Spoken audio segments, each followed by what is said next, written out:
పల్లె ప్రజలకు నాణ్యతతో కూడిన స్వచ్ఛమైన తాగునీటి సరఫరా, గుంతలు లేని రహదారులు అందుబాటులో ఉంచాలన్నదే తన ముందున్న ప్రధాన లక్ష్యమని ఆంధ్రప్రదేశ్ ఉప ముఖ్యమంత్రి, పంచాయతీరాజ్, గ్రామీణాభివృద్ధి, గ్రామీణ నీటి సరఫరా శాఖల మంత్రి పవన్ కళ్యాణ్ పేర్కొన్నారు.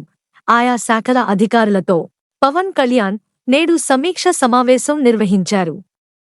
జల్ జీవన్ మిషన్, పల్లె పండుగ పనుల్లో నాణ్యతా ప్రమాణాలు పక్కాగా పాటించాలని ఆయన అధికారులకు సూచించారు. Geo rural road management system ద్వారా గ్రామీణ రోడ్ల పూర్తి సమాచారాన్ని ప్రతి ఒక్కరూ తెలుసుకునే సాంకేతికతను అందుబాటులోకి తీసుకురానున్నట్టు పవన్ కళ్యాణ్ వెల్లడించారు.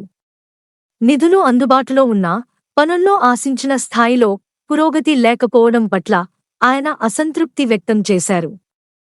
అడవి తల్లి బాట, జల్ జీవన్ మిషన్ పనులు నిర్ణీత కాల వ్యవధిలో పూర్తి చేసేలా తక్షణం ప్రణాళికలు రూపొందించాలని ఆయన ఆదేశించారు.